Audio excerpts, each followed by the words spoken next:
universo mecánico.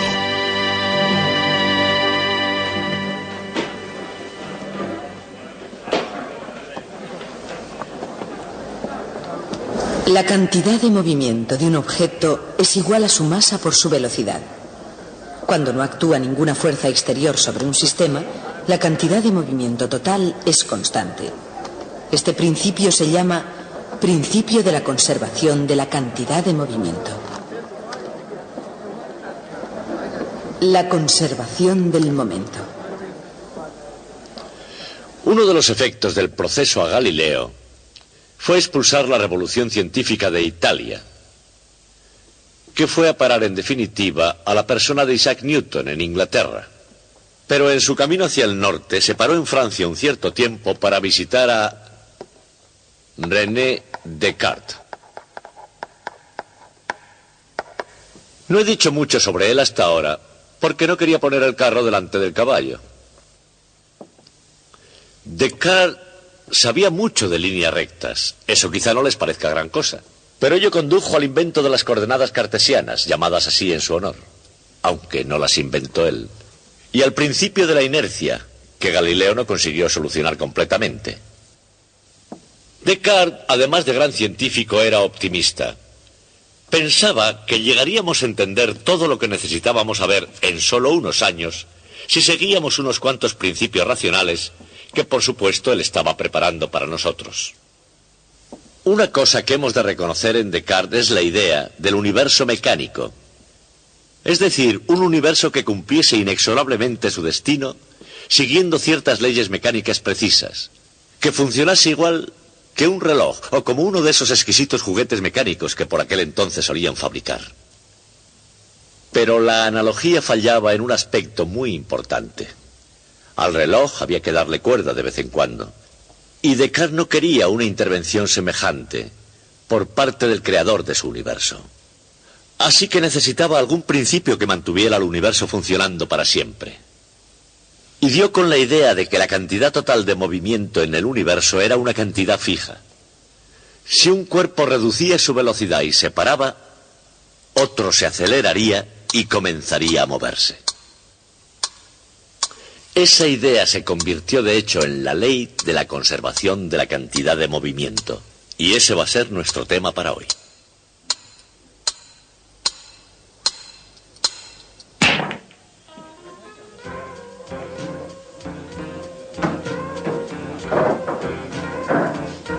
Estos hombres viven según ciertas leyes, algunas veces al margen de los estatutos de la ciudad y condado de Los Ángeles con respecto al juego, pero siguiendo siempre cierta ley de la mecánica clásica. Se ganan la vida con el arte y la ciencia del billar americano. Pero ni todos ingresan en la Academia de Billar La Tiza para ilustrar las leyes de la conservación del movimiento. Ni tampoco todos aprecian aquí el hecho de que tanto si pierden como si ganan, la mecánica clásica es la que gobierna el juego del billar. La mayoría de ellos bajan las estrechas escaleras de la tiza para dar unas tacadas o para beneficiarse de la experiencia de otra manera. Pero lo más probable es que, cuando se aplican correctamente ciertas leyes de la física, todos aprecian aquí completamente los efectos. Por supuesto, así como la bola de billar puede obedecer perfectamente esas leyes, los principios que la sustentan no se originaron en la Academia de Billar La Tiza. Algunos de esos principios, como el propio juego de billar, tuvieron su origen en Francia. Como cualquier joven de la católica Francia de principios del siglo XVII, René Descartes llegó a amar la ornamentación de las matemáticas como una obra de Dios. Amaba el poder de una discusión cuidadosamente razonada y el sentimiento glorioso cuando se podía entender un concepto en su totalidad. Pero Descartes vivió en un tiempo en el que, al igual que ahora, las glorias de Dios y el poder de la razón no iban siempre en perfecta armonía.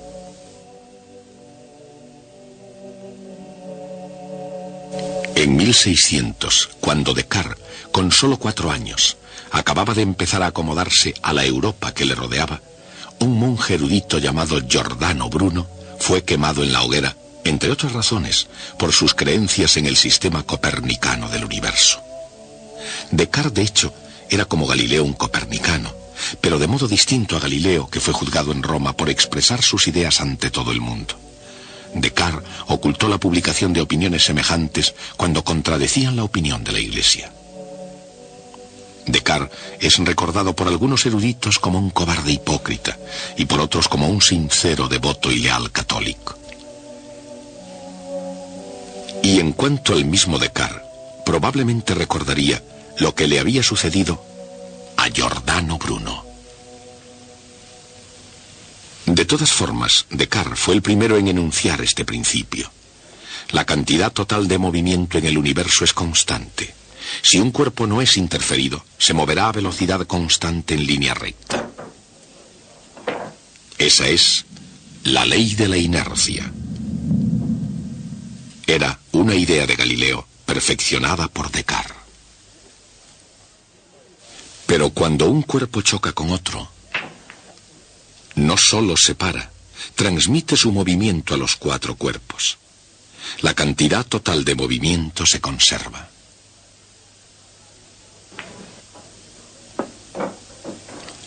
Aunque Descartes fuera el primero, la esencia de su cantidad de movimiento, de hecho, fue expresada mejor por Isaac Newton. Siendo tan polémico como era, se duda que Newton retara a algún colega a jugar al billar. Sus retos eran solo al intelecto. Ninguna de sus expresiones fue más poderosa y emocionante que la de su idea de la cantidad de movimiento. En su obra clásica Principia, escribió: el cambio en el movimiento es proporcional a la fuerza aplicada. Y se produce en la dirección de la línea recta en la que se ha aplicado la fuerza. Newton utilizó la palabra movimiento para significar la cantidad de movimiento, o en términos modernos, la velocidad de un cuerpo multiplicada por su masa.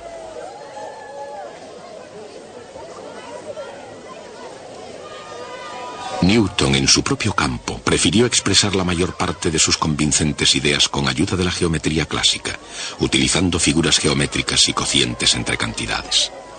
Pero era lo suficientemente experto como para saber que sus leyes se podían expresar mediante ecuaciones diferenciales.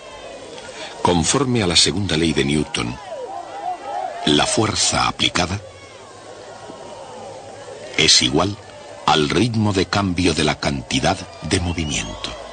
La segunda ley de Newton, emocionante, convincente, una idea con enorme impacto en todo el universo.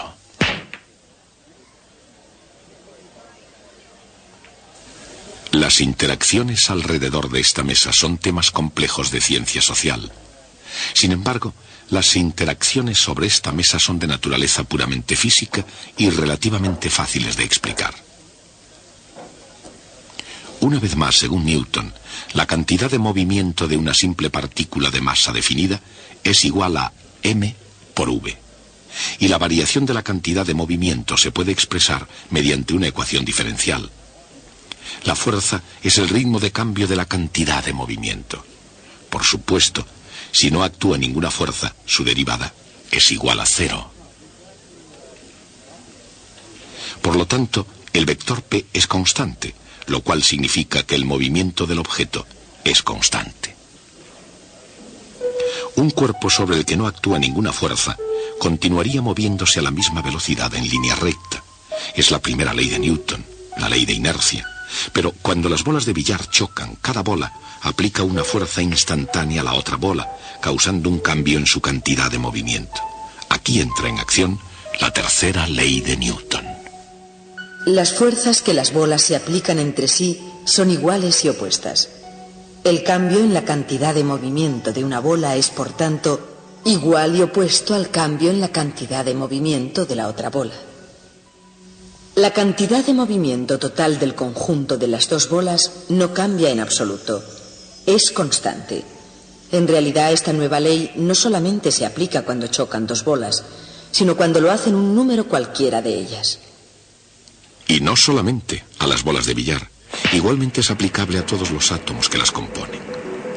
E incluso a las partes internas de cada átomo, electrones, neutrones y protones, hasta el último componente de la propia materia, siempre se conserva la cantidad de movimiento.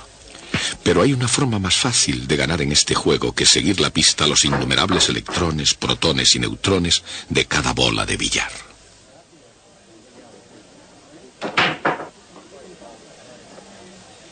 Aunque cada una de ellas esté compuesta por átomos y partes más pequeñas del átomo, aplicándose fuerzas iguales y opuestas entre sí, cada bola se comporta como si fuera un único cuerpo con toda su masa concentrada en un único punto. Ese punto se llama centro de masa, y en esta situación es una de las ideas más explosivas de la física. El centro de masa es el punto en el que hay que fijar la atención cuando se calcula la velocidad y la aceleración de un cuerpo compuesto. Cuando ninguna fuerza externa neta actúa sobre un sistema compuesto, independientemente de lo que suceda en sus componentes, el centro de masa del mismo continúa moviéndose con velocidad constante en línea recta. Al deducir su segunda ley, Newton pudo haber imaginado un conjunto de cuerpos compuestos no necesariamente en contacto uno con otros, dos cuerpos de masa casi igual, o quizá mejor todavía, dos cuerpos como la Tierra y la Luna.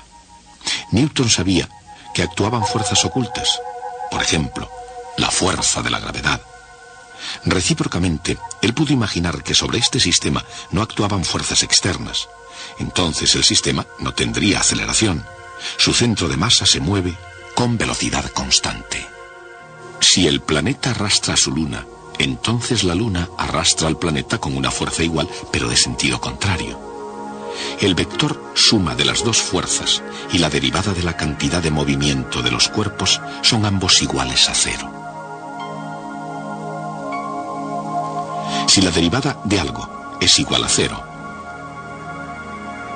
ese algo es una constante, y esa constante, la suma de las cantidades de movimiento de todos los cuerpos, es una cantidad que se conserva. Es siempre la misma.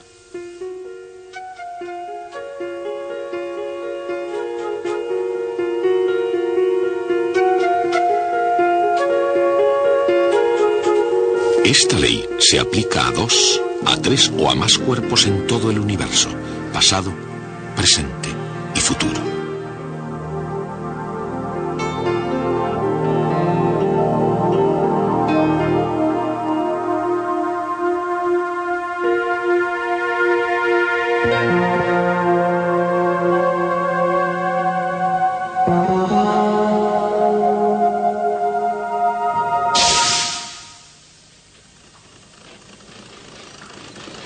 La pequeña nave espacial newtoniana es una nave de defensa en la nueva flota del universo mecánico. ¡Tierra, gordete! La nave newtoniana tal vez no sea la imagen de un sistema defensivo en la guerra de las galaxias, pero si se trata de mantener las leyes físicas del universo, ¿quién puede decir que no está preparada para esa tarea? Haciendo uso de la fuerza siempre que sea necesario, y desgraciadamente siempre lo es. Newtonia dispara un astroproyectil en defensa de las leyes del universo mecánico. Incluida también, por supuesto, la ley de la conservación de la cantidad de movimiento. Newtonia retrocede. Esta acción y reacción no deben interpretarse como timidez ante el fuego. Al disparar, cuando el astroproyectil sale despedido, Newtonia retrocede porque la cantidad de movimiento total de cualquier sistema permanece constante. Veámoslo ahora de esa forma. Cuando el proyectil es disparado, va zumbando en una dirección mientras la Newtonia va zumbando en la otra, pero sin importar cuál sea la dirección, ni lo intrincado de sus sistemas, ni sus componentes específicos, continúa en juego la conservación de la cantidad de movimiento.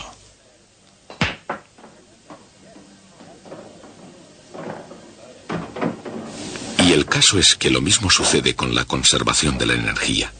Y es así porque, aunque tome muchas formas, la energía, al igual que la cantidad de movimiento, se conserva siempre. Tanto si es en forma de energía potencial, U, como resultado de realizar un trabajo, W, de cambiar a energía cinética, K,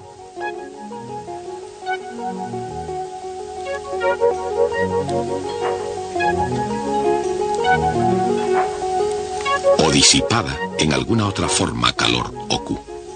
Toda energía se conserva estricta y absolutamente. Una vez más, sea cualquiera la forma que tome, la energía, como la cantidad de movimiento, se conserva siempre. La conservación de la energía regula, por supuesto, todo juego, sin distinción de la forma que adopte la energía y sin importar cuáles sean las masas de los cuerpos.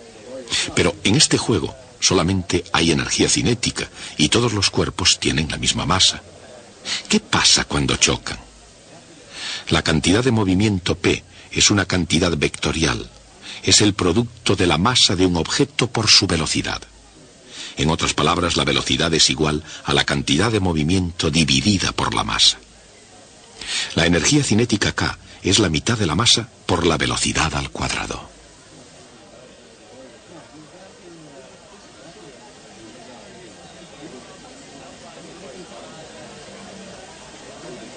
Por lo tanto, la energía cinética es P al cuadrado dividido por 2m.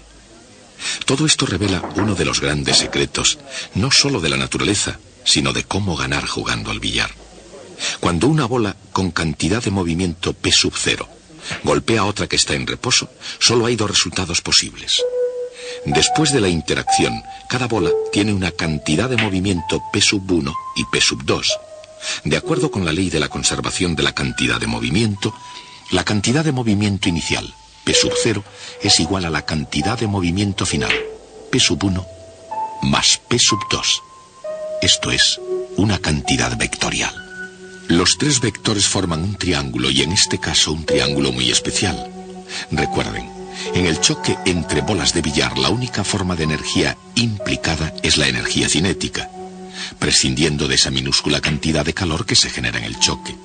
No solo se conserva la cantidad de movimiento, también se conserva la energía cinética. Dado que las masas son iguales, se verifica P sub 0 al cuadrado igual a P sub 1 al cuadrado más P sub 2 al cuadrado. Pero ese es el teorema de Pitágoras para los triángulos rectángulos, y como resultado P sub 1 es perpendicular a P sub 2. Dicho de otra forma, cuando una bola de billar golpea a otra que está en reposo, se separan en ángulo recto, y este es un resultado posible.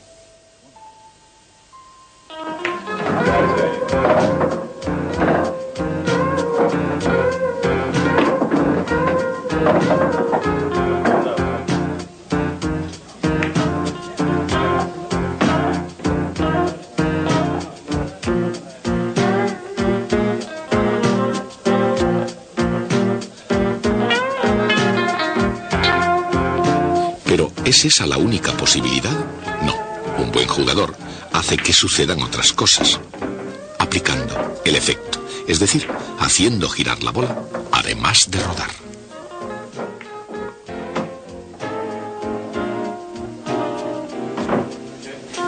Pero incluso sin golpear con efecto, hay todavía una posibilidad más, una forma más de dar con el taco que evita que las bolas salgan en ángulo recto.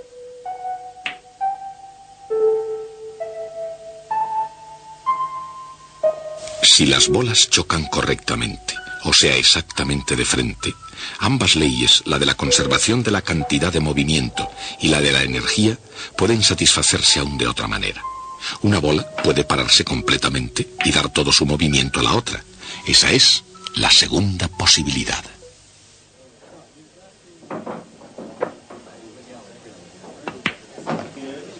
Esto fue exactamente lo que René Descartes quiso decir. Una bola da su movimiento a la otra. Se ha conservado la cantidad total de movimiento en el universo. Como teórico y como práctico, como filósofo y como matemático, René Descartes ayudó a poner los fundamentos de la ciencia.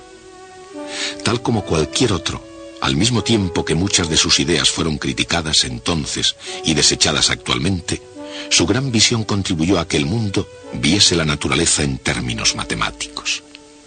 Más aún que Galileo, a decir verdad, Descartes vio la naturaleza y las matemáticas como algo inseparable. La ciencia natural debería deducirse de axiomas y ser completada manejando el álgebra. Esto empieza a ilustrar su esencial visión teórica. El tronco del árbol simboliza la física enraizada clásicamente en la metafísica, echando ramas como la medicina, la moral o ética y la mecánica. Descartes escribió: toda la filosofía es como un árbol cuyas raíces constituyen la metafísica, el tronco la física y las ramas son todas las demás ciencias, constituyendo tres grupos principales. En un marco así, Descartes comparó las ciencias a un árbol.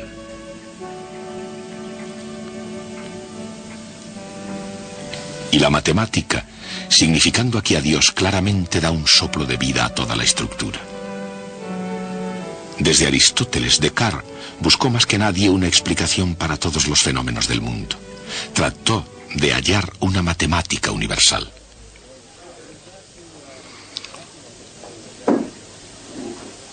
Y en su búsqueda de lo ideal, encontró algo más práctico: la geometría analítica.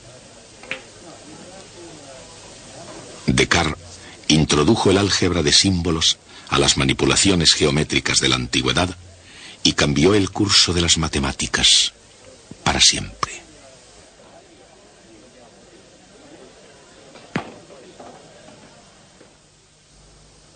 Hoy hemos visto nuestro primer ejemplo de una clase de proceso que es extremadamente importante en física. Dos partículas se juntan, interactúan de alguna manera y se vuelven a separar. A esto se ha llamado ingeniosamente un choque. En el mundo real también suele haber choques. Si no lo sabían, les sugiero que consulten con su agencia de seguros cuanto antes. Pero la pregunta es, ¿por qué son tan importantes para los físicos? Y la respuesta es que los choques son el único medio que tenemos para llegar a saber algo del mundo subatómico. Si yo quiero llegar a saber algo sobre el núcleo del átomo, el único medio que tengo para hacerlo es tomar dos de ellos, hacer que choquen y a ver qué pasa. Y eso es lo que están haciendo estos científicos en el laboratorio de radiaciones Kellogg de Caltech, el Instituto de Tecnología de California. En una aceleración de partículas ellos pueden crear choques entre partículas subatómicas, un proceso que investiga los más profundos secretos de la naturaleza de la materia. Pero no obstante, igual que todos los demás procesos de la naturaleza, conserva la cantidad de movimiento y la energía. El acelerador Caltech, como muchos otros en el mundo, hace chocar núcleos a altas velocidades para hacerlos influir mutuamente. Primero se crean iones negativos y se introducen en el acelerador. Ahí fuerzas eléctricas muy potentes, alcanzando literalmente millones de voltios, los aceleran hacia su objetivo.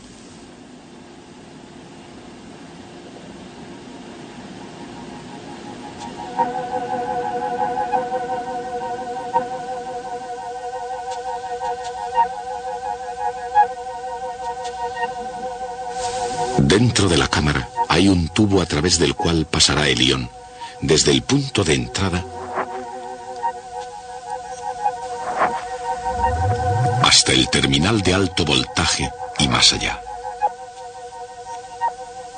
Un ion negativo, un ion carbono en este experimento, comienza su viaje a lo largo del tubo.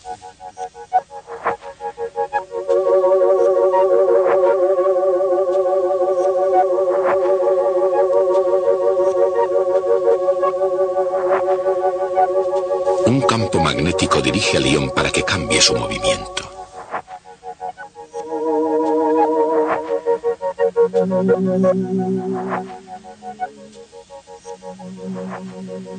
Mientras otro campo lo mantiene en el centro del tubo.